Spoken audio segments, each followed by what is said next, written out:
तर मैत्रिणींनो, असा अचानक पाऊस चालू झाल्यामुळे सगळ्यांचीच धांदळ उडाली असेल ना.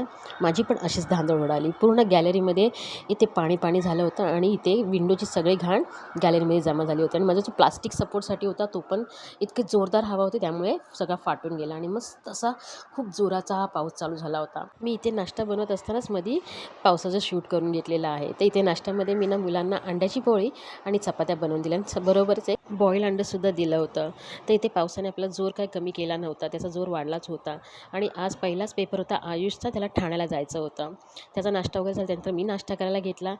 अंडी शिल्लकच राहिली नाही म्हणून मी आपला चण्याचा एक पोळा घातला आणि नाश्ता करून घेतला. आज जेवणामध्ये एकदम साधी सिंपल भरपूर साऱ्या डाळी घालून एकच खिचडी बनवली होती. सोबतच मी इथे काकडी आणि छास घेतलेला आहे आणि खिचडी असती मस्तपैकी तुपाची धार घातलेली आहे. तर इथे माझं मस्त की साधं सिंपल खिचडीचा बेत झाला आहे दुपारचा. या सगळ्यांनी जेवायला. आणि हा मिनी ब्लॉग तुम्हाला आवडला असेल तर लाईक शेअर सबस्क्राईब करा.